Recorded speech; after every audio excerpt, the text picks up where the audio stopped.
Welcome everybody, my name's Scott Hebbard and today I'm very pleased to present Enterprise Architect 15 Part 2. So I'm the Communications Manager at Sparx Systems and I look after the webinar series. So it's a great pleasure to have you here today and to talk to you about Enterprise Architect 15. So the agenda for today, I'm going to briefly talk about how to submit questions. I'm going to do an Enterprise Architecture 15 feature overview, and then we're going to go through a demonstration where I'll look at BMM, VDML, MARTE, and the ProCloud server, and we'll step through the installation process. And finally, we'll finish up at the end with some Q&A. So please note that audio is muted for all participants, but you will be able to type questions to the host. If we can't answer all your questions live, we'll follow up offline and we'll try and publish that on the Sparx Systems website shortly. On the right of screen, you'll see the question dialog.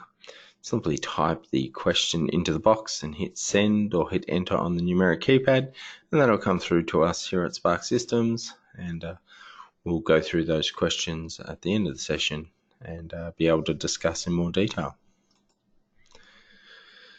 So Enterprise Architect was released commercially in 2000, and it's used for designing and specifying complex systems with tools for everyone in the organization, from enterprise architects to BAs, managers, developers, testers, DBAs, and much, much more. There are lots and lots of new features in Enterprise Architect 15. I had a couple of people ask, what if I missed the part 1 version of this webinar? So I wanted to just give a very quick high-level overview of some of the features in EA15 and talk about them ever so briefly in this slide deck. So in the last video, we looked at things like custom diagram styles. We looked at the new browser, so the browser replaces the project browser. We looked at alternative diagram views, new properties UI, so the new start ribbon shortcuts, fast model transfer, custom tables. There's hundreds of new model patterns to get you up and running quickly. There's diagram element grouping. And today we're going to focus a little bit more on MARTE, VDML, BMM, and some of the ProCloud server updates. We're going to look at custom documents. Some of the other features that we looked at last time were the data miner. And today we're going to discuss the ProCloud server updates. Coming up soon in the next few weeks, we're going to be talking about some ProLaborate updates.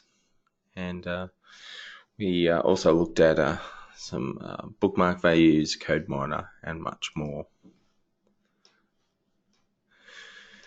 So the custom diagram style gives you the ability to have colorful and direct illustrations, and basically it helps to create a minimalist approach. You can have border colors, same as field color, no gradients, simplified appearance, and using correct element types. So some examples are shown on screen where you can display different shapes, and you can display a number of different things such as a Venn diagram and make it bright and colorful and really engaging diagrams. There are a number of new diagram alternative views. So now you can switch to a list view, a Gantt view, specification view, relationship matrix view, and the construction view. So here's an example of the construction view where you can see resources that have been assigned to relative elements on screen, and the diagram matrix view takes the traditional relationship matrix based on packages but shows it on a diagram. So we have a diagram alternate views.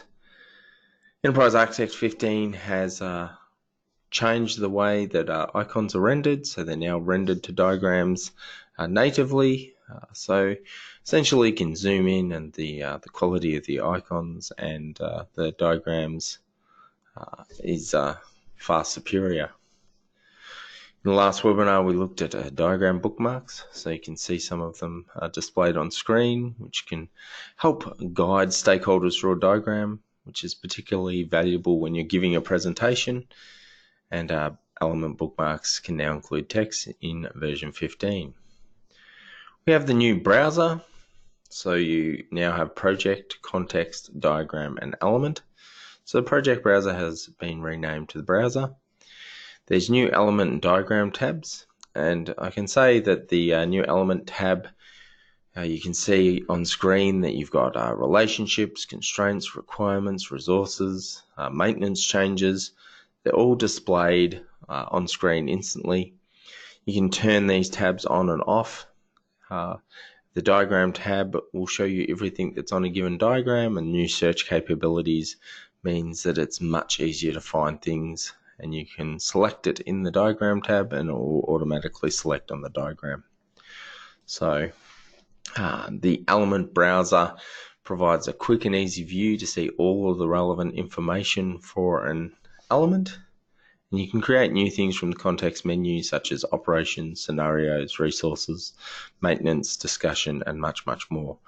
So it's really quite a valuable tool, and that, when combined with the new properties UI, makes it a very powerful experience. So the diagram tab filters elements to the diagram, so the current diagram you're looking at only, and can be used for diagram navigation. You've got bidirectional context settings, so if you select something on the diagram, it'll be selected in the diagram tab, and if you conversely select something in the diagram tab, you'll see it selected on the diagram. So it's focused on the current diagram. The new properties UI allows you to quickly edit properties for elements. There's no need to dig through multiple levels of dialog boxes, and it makes rapid editing possible and makes it much quicker and easier to do. You have multi-level notes entry. So now you can select an element, just hit N on the keyboard or the spacebar, and it'll bring up a notes field. And that's a very powerful way of adding information. And you can see if you do have multiple levels, such as description, input, acceptance, criteria, and results, they all appear in the notes field. So this multi-level notes entry is new in Enterprise Architect 15.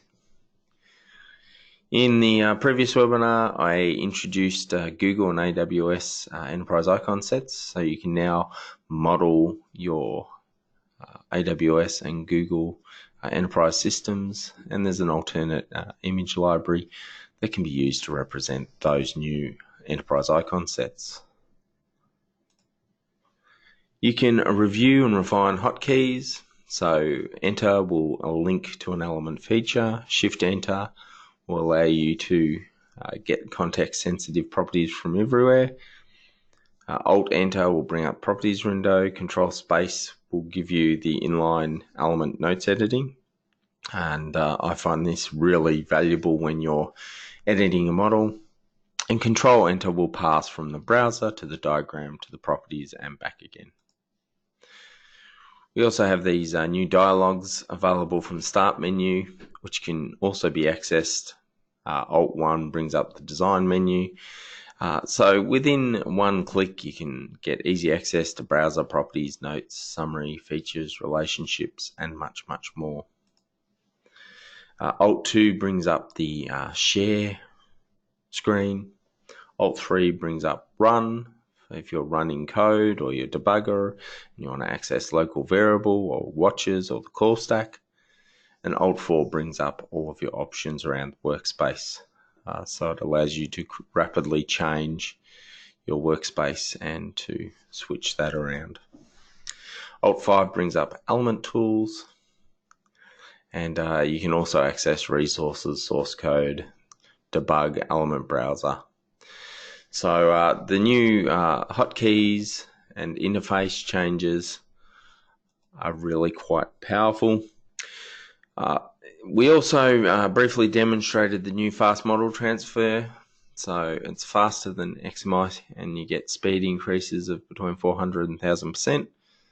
So it's a non-destructive merge, and the full import doesn't require a delete first. And so we find many of our customers find this very valuable.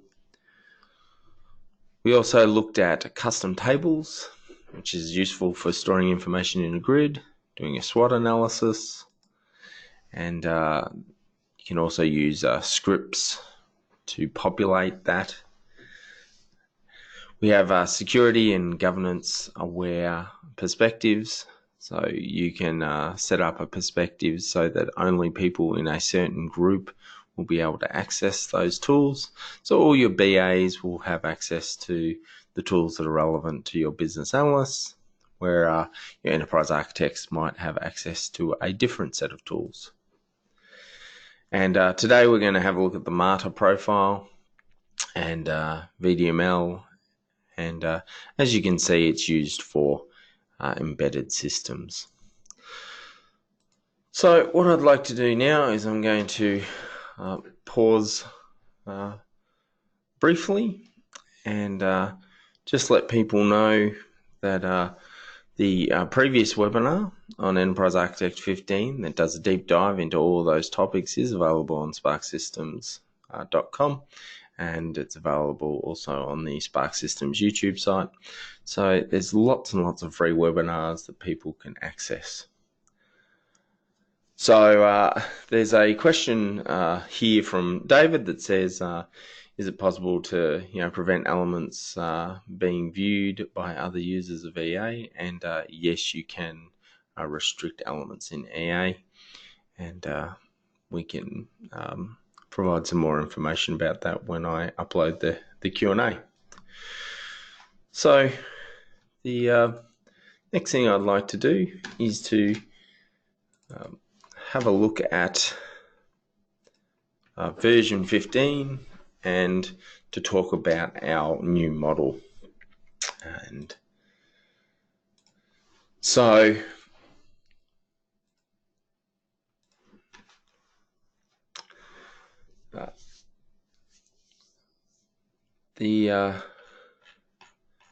just waiting for the information to appear on screen.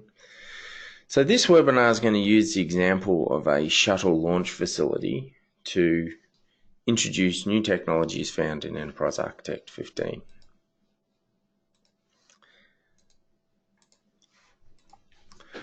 So some of the examples talk about how we get enterprise ready for distributing a shuttle into space. So some of the technology I'll discuss today will include VDML, BMM, and the MARTE profile. We'll also step through the process of installing and configuring the Pro Cloud Server, paying particular attention to the new token-based licensing system and the web-based configuration tool. So let's start off with VDML. So the Value Delivery Modeling Language, or VDML, is an object management group specification that can improve the discipline and rigor of strategic planning, with particular focus on the creation and exchange of value. On screen, you have the role collaboration diagram, and it outlines how the shuttle manufacturer and the shuttle transporter can collaborate to exchange values. So both roles are represented by ovals, and you can use a quick linker or the toolbox to rapidly establish new connections, such as the exchange of a satellite. The connectors indicate that the deliverable flow between roles, and if you have a solid line, that represents a tangible deliverable, whereas a dotted line represents a intangible deliverable. So in other words, while the shuttle and payloads are tangible products, the ideas, the logistic plans, and scientific innovation that provide value for the enterprise are intangible deliverables. So you can use the properties window to set is tangible to true or false, and the role shape as an oval has an expand button to indicate the assignment of that role to a collaboration. So the second example that you can see on screen is an activity network. And the activity network, the role is represented as a swim lane.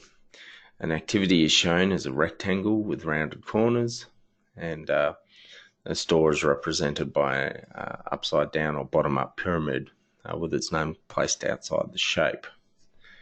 The next example is called a measurement dependency diagram. So this diagram basically shows how a given property can influence another in either a positive or a negative way.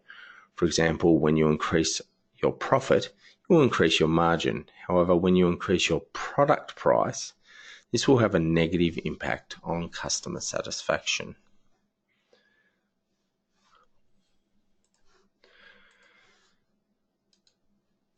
So as you can see, VDML has a lot of a very comprehensive diagrams that help you, divine your value exchange between parties. So in this particular example, so the next example is a capability library, and it shows you each capability as a rectangle with the relationship between the parent and child via containment. So execution is a child of product management. So a capability library can help you describe your capabilities within an organization.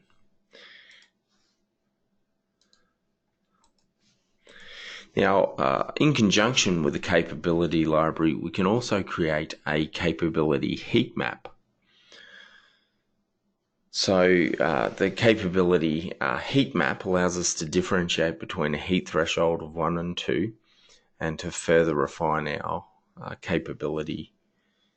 And you can see you use a simple diagram legend and the thickness of the border to actually differentiate between those different heat thresholds.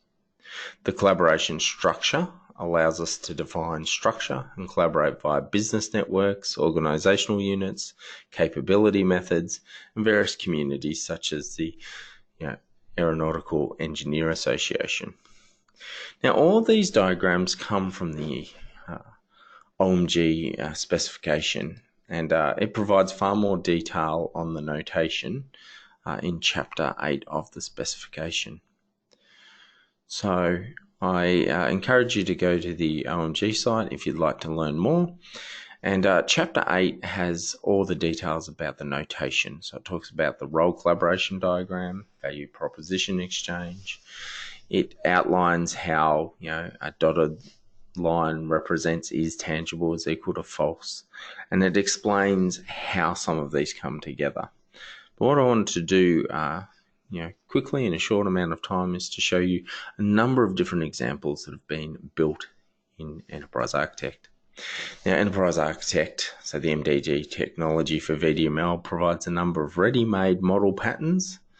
So you can select perspectives followed by business and finally VDML, and you can select from one of the model patterns, click Create Pattern, and automatically create these models. So don't think that it's complex and going to take you a lot of time to build these models, because you can use the already existing model patterns and get started.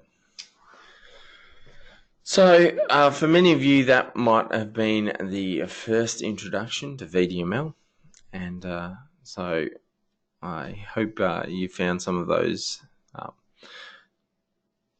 visual models interesting, and you can see how you can apply it to your own businesses in order to show value exchange and to model some of that information. So the next thing we're going to look at is the business motivation model. So Enterprise Architect 15 supports OMG's business motivation model. The main concepts are means, ends, influences, and assessments. Each of these topics are further broken down. For example, ends contains a vision and a desired result. So BMM can support decision making.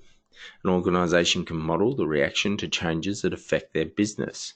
So not just what the decisions are, but also why they are made.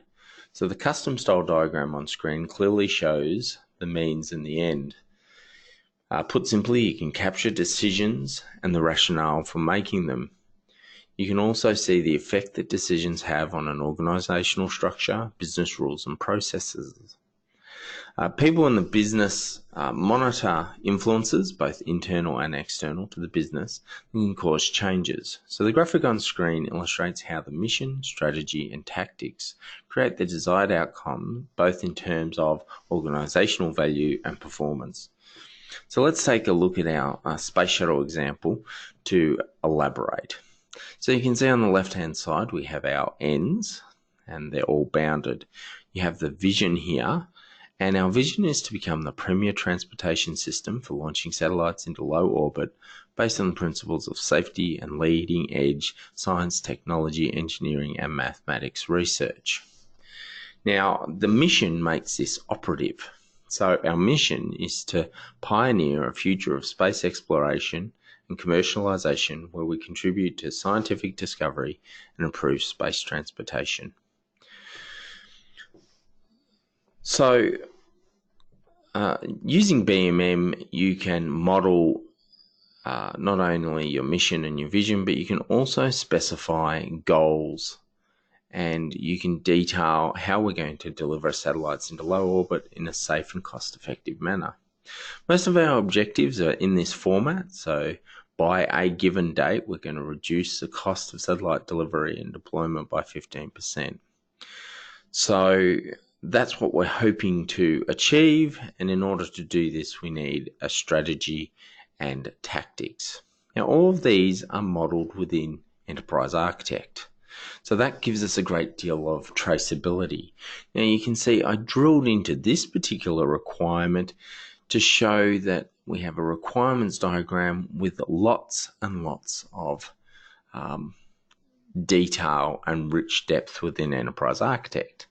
And obviously with traceability with Enterprise Architect, it allows you to trace the business rule and the requirement all the way back up to the mission for the organization. So here we have a business policy about how to handle some of our launch shipments that are going into space.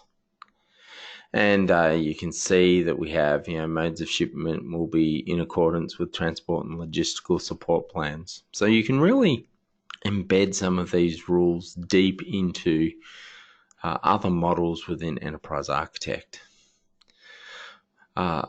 But it also allows you to understand and to assess any changes to your business organization and to model these directly in Enterprise Architect. So this gives you visibility for your plans, and so any potential impact, such as a launch failure or explosion, we can understand what impact that'll have in the business.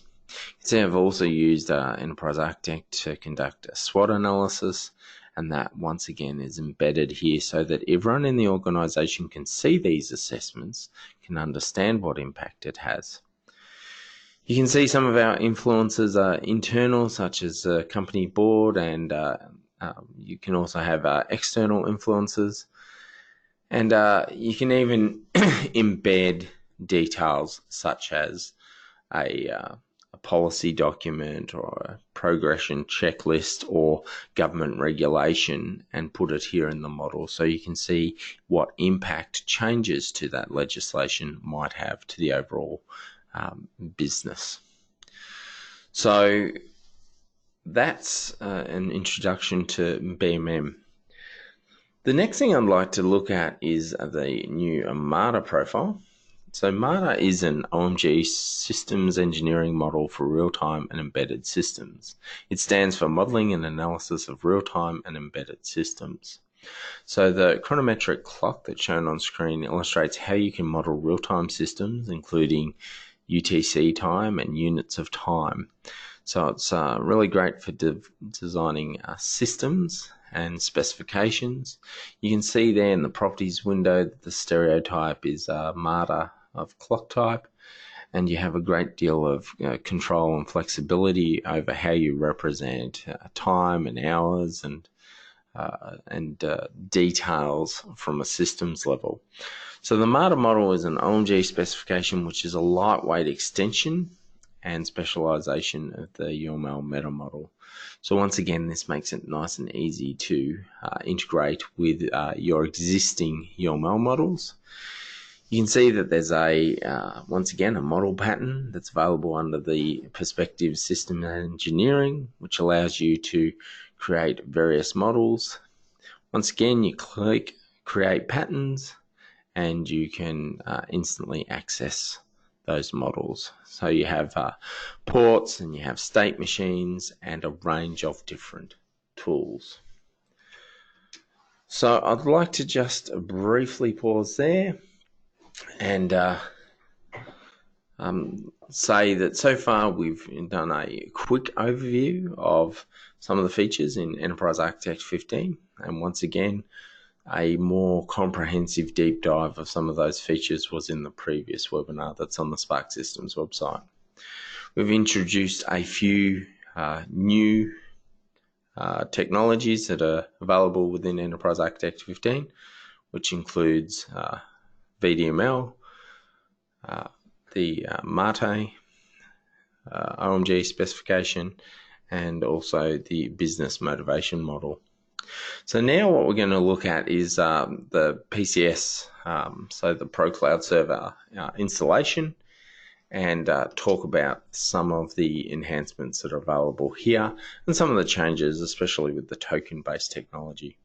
So if you go to the Enterprise Architect websites at sparxsystems.com, from the main page you can access the Pro Cloud Server installer.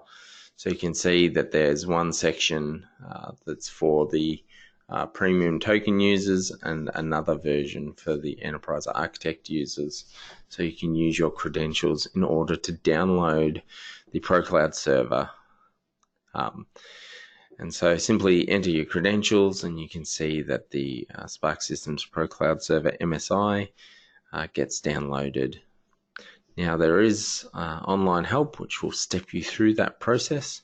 So when I double click the installer, you can see it takes me through a wizard for the Pro Cloud Server, and I can install and set Enterprise Architect's Pro Cloud Server up on my system.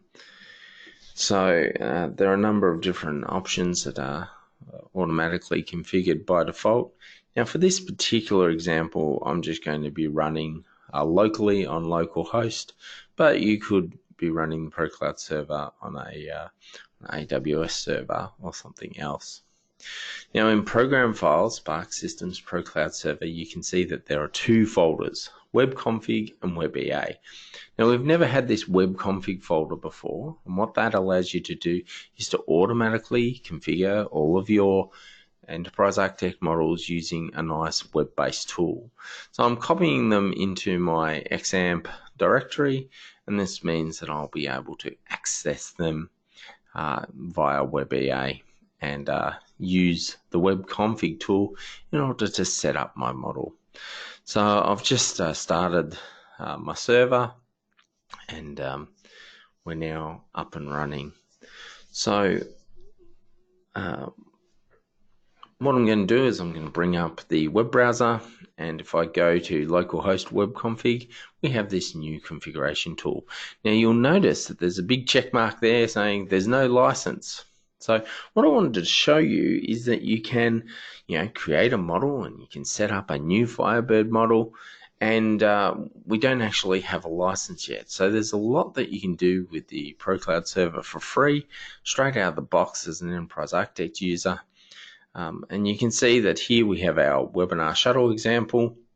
First thing I want to do is enable access. Now, at the moment, I can't enable the Pro features because I don't have a license, but I'm going to step through the process of getting a Pro Cloud Server license and enabling that.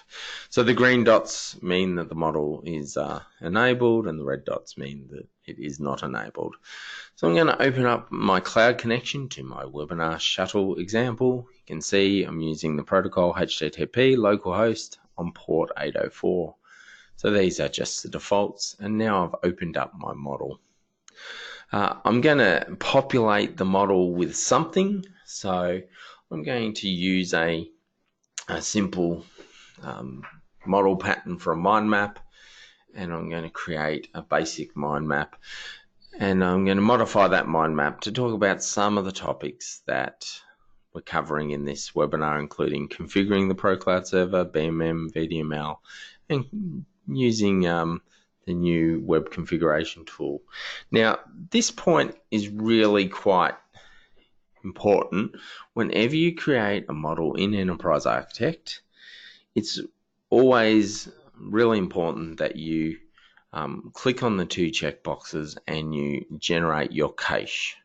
And that cache is used by WebEA in order to display all of the diagrams in a fast and efficient manner. So that's something that's always valuable and useful to know. So this is a little animation that talks about the new licensing system. So you can see that you need to create a license request. So you enter your name, your email address, and you send that to sales@sparxsystems.com.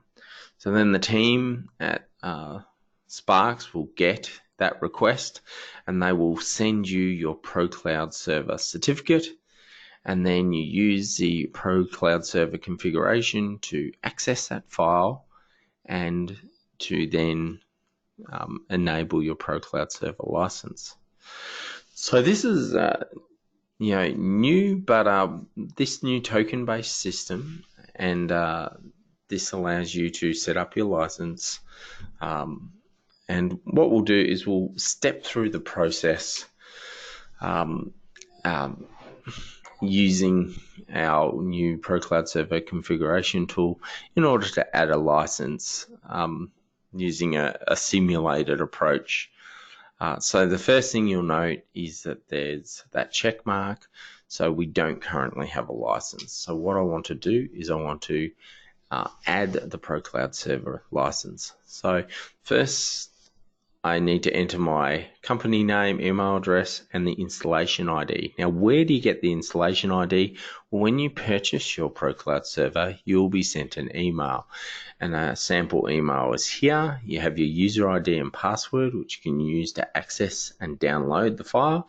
And the installation ID is listed here within the curly brackets. So you can simply copy that installation ID, paste it here on the screen, select your start date, add any comments that you want to send through to the sales department, and you can create a license request. And so you can see at the bottom of the screen that CSR file has now been created, and you send that off to sales@sparxsystems.com. Now we're going to imagine some times past, you've sent that to sales, you've got an email returned to you, and you get this license file, so the .lic file. So in order to use that license, we can go in and we can select licensing once again, and we can add a license. So this is using the old tools, and you can either use the web-based configuration tool or this tool.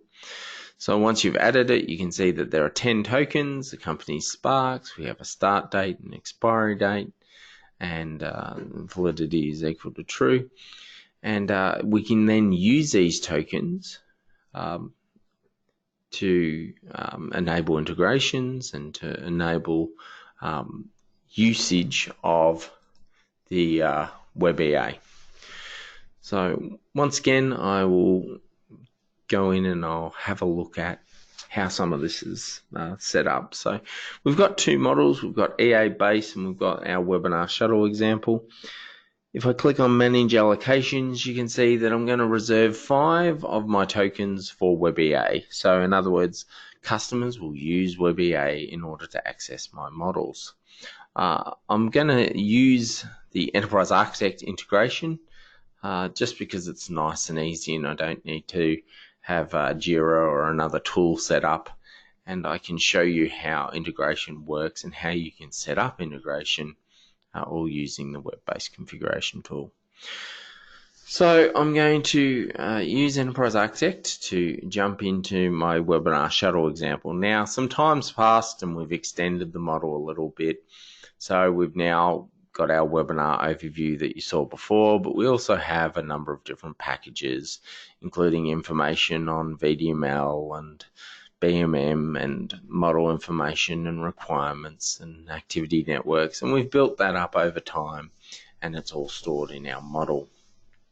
And what I want to do is show you integration. So I select the checkbox to enable integration, and I click that button, and that brings in all of your default settings. You can see that this integration is bound to my two files, the webinar Shuttle example. And here you have your name, your provider. Once again, it's local host, and you'll notice that the integration plugin is running on the default port of 8081. So I suppose that's a something that might trip some people up, is that you just need to make sure that that port doesn't conflict with anything else, and set that up.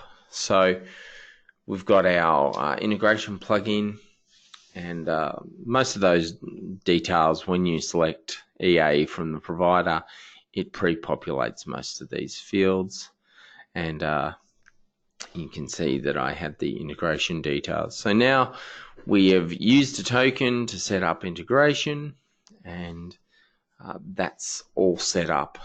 And what this allows me to do is, from this webinar example, so from the Shuttle overview EAP file, I can now integrate into another Enterprise Architect file. So I've selected the Specialized ribbon, I've gone to System Integration, and what I'm going to do is I'm going to look at the integration that I have. So I'm going to open external data, and we created an integration with Enterprise Architect, and I can select Enterprise Architect, and I can browse, that model.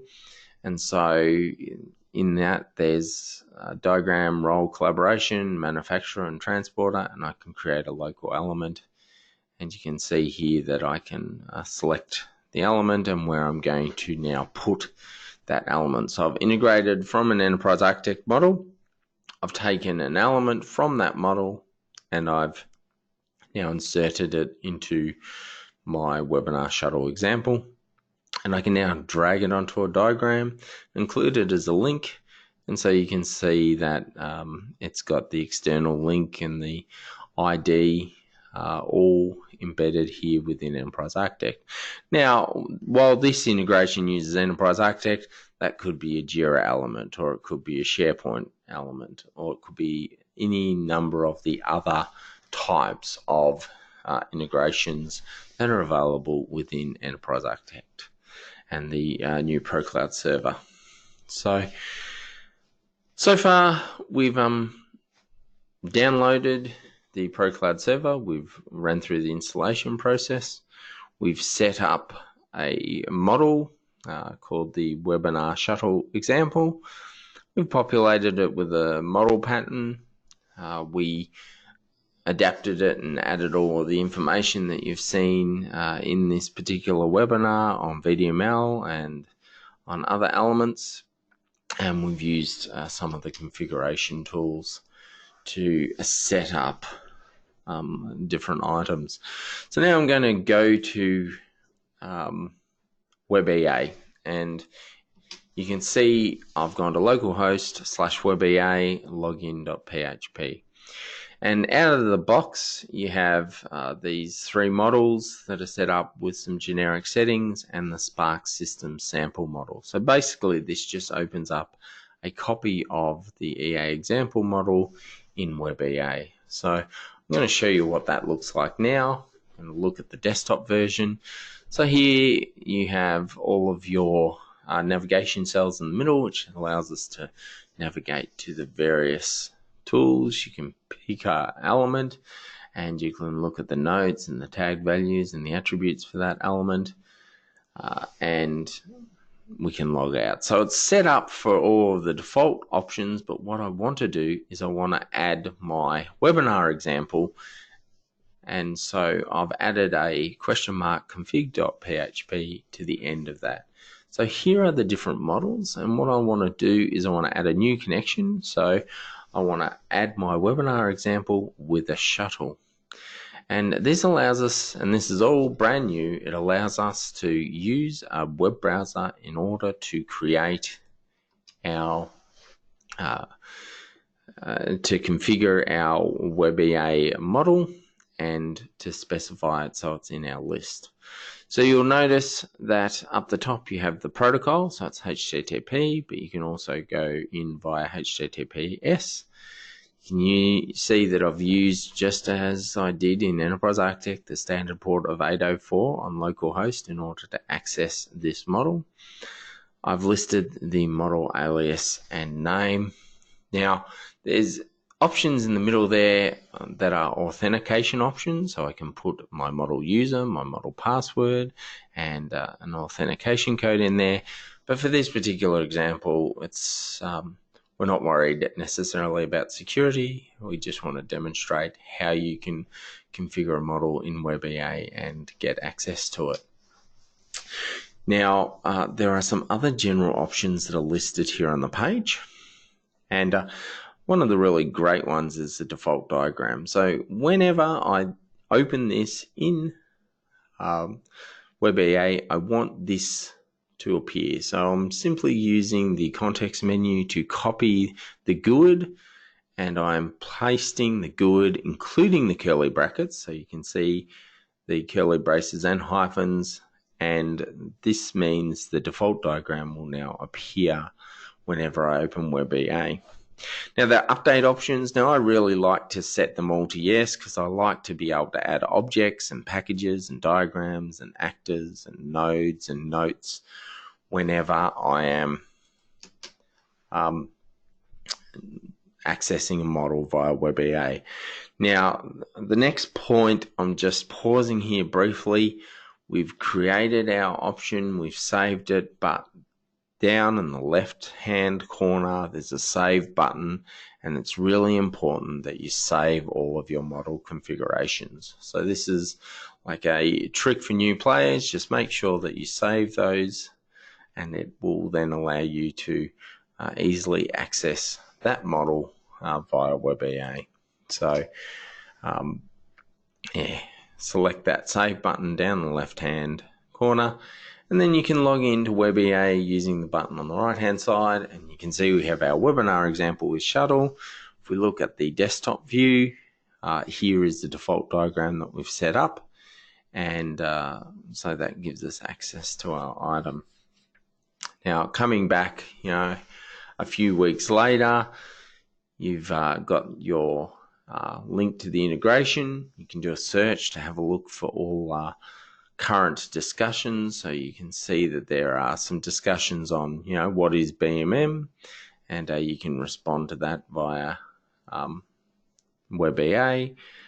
And there's another discussion here about installing PCS.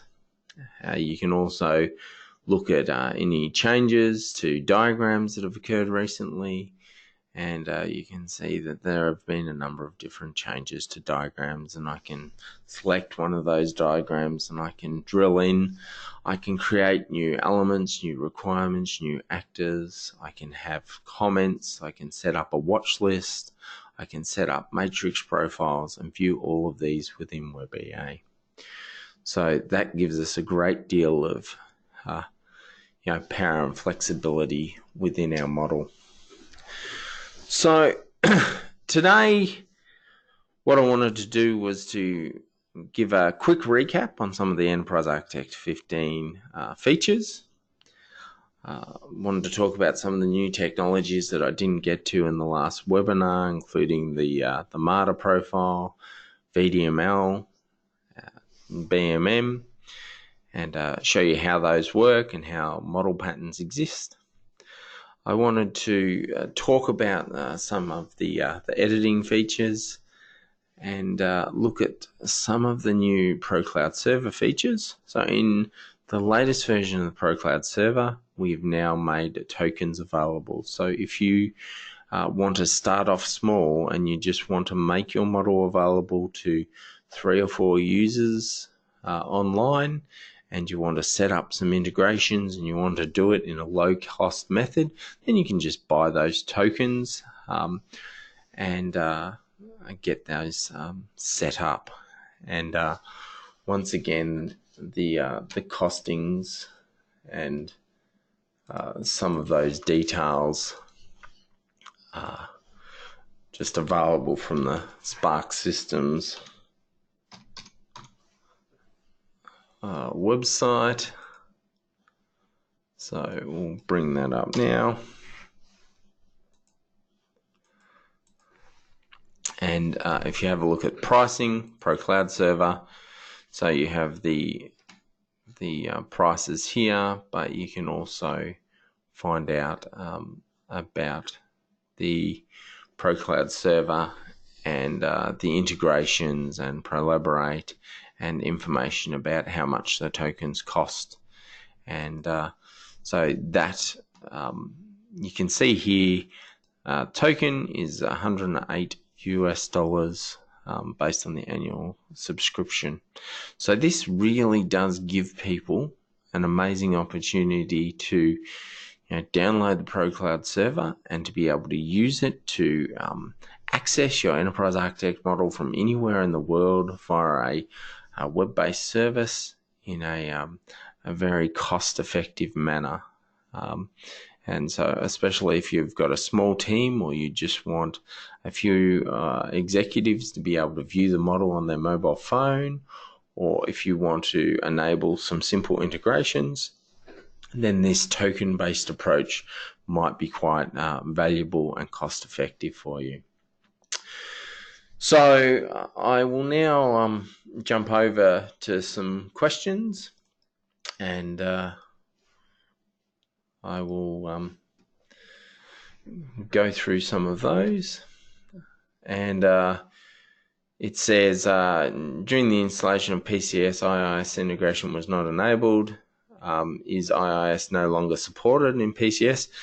So yes, it is, but for this particular installation, all I was doing was setting it up on a local Windows machine using XAMPP, and I wasn't using that particular feature.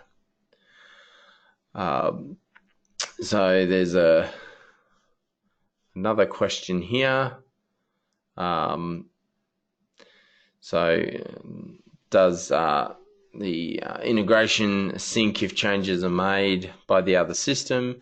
And the answer is yes. So you can see that that link was embedded in Enterprise Architect. So if I double click that, so let's say the change was made in Jira, you could double click that and it will take you directly to Jira, and you could look at those changes, and those would be brought through. Now, someone's just asked about Enterprise Architect 15, so you can log in using your credentials to download Enterprise Architect 15.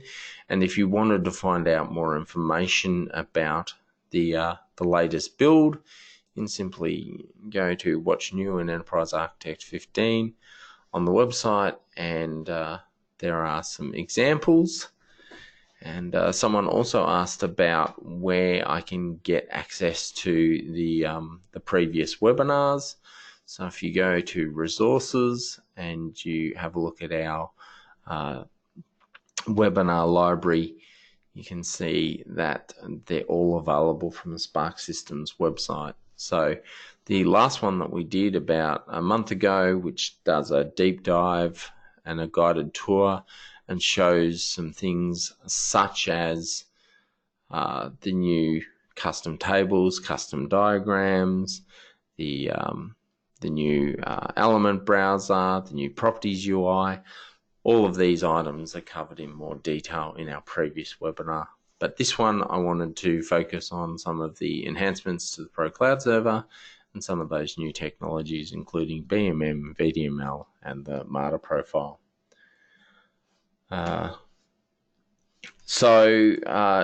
David's got a question here. What are some of the differences between capabilities between token user and ultimate and corporate floating licenses?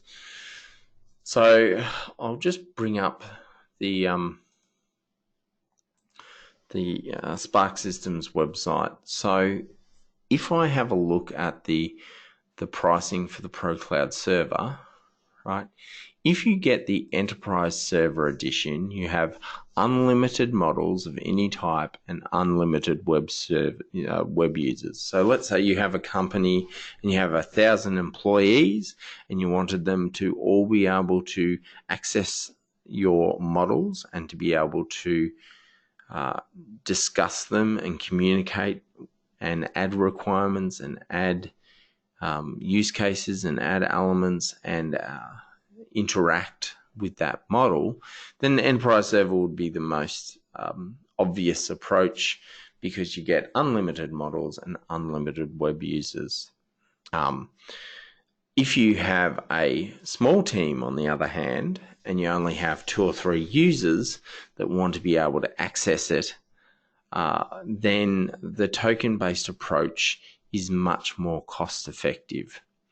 And the Team Server Edition, which is $5,000 US per year, gives 7 models of any type and unlimited web users. So it all depends on the number of staff you have, and essentially the new token-based approach allows small teams and small businesses that use Enterprise Architect to have a more cost-effective approach to start using Pro Cloud Server.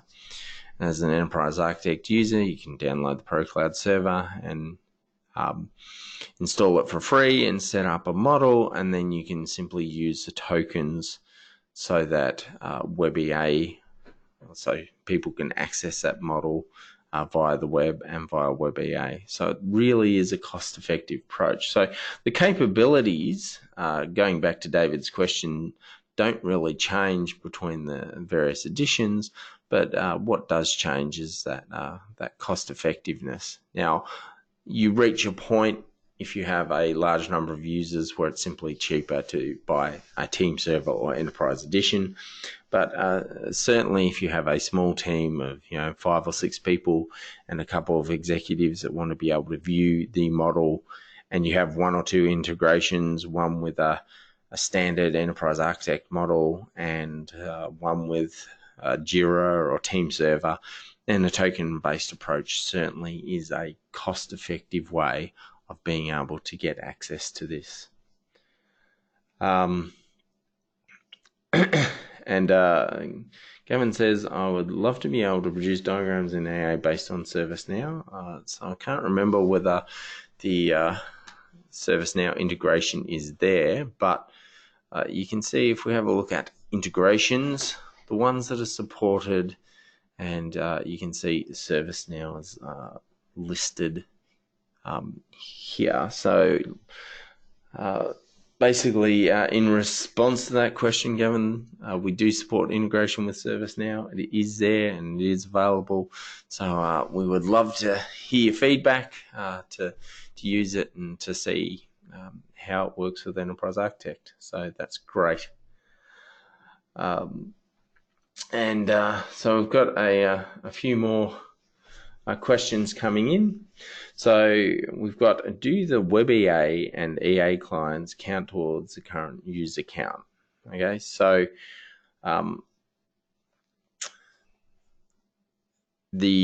as far as the tokens are concerned, each WebEA user counts for 1 token.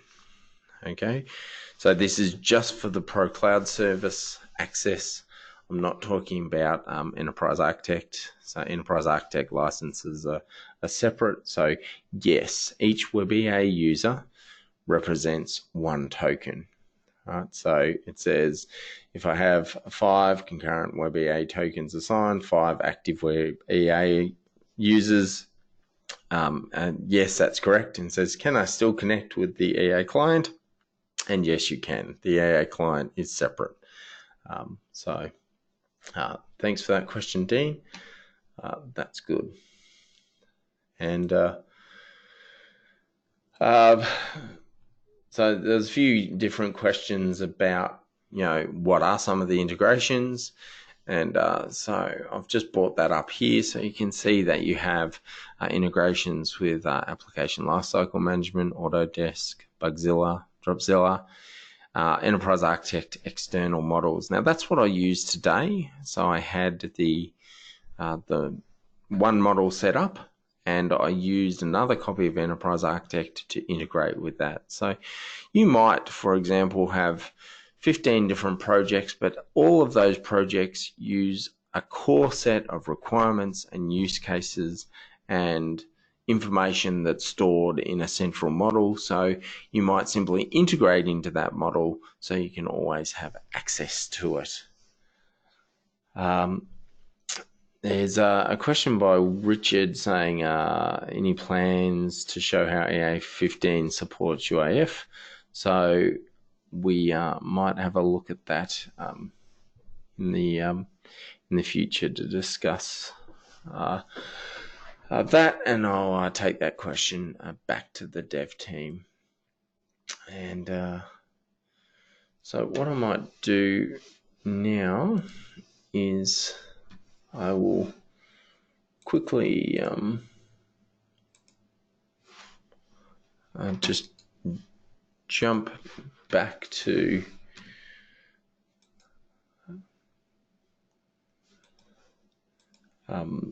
wrap things up and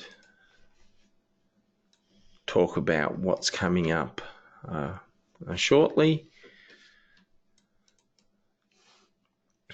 So once again, there are a number of notable features in Enterprise Architect 15, custom diagram style, new icon rendering engine, element browser, diagram browser, the new hotkeys, custom tables, and some enhancements with Prolaborate.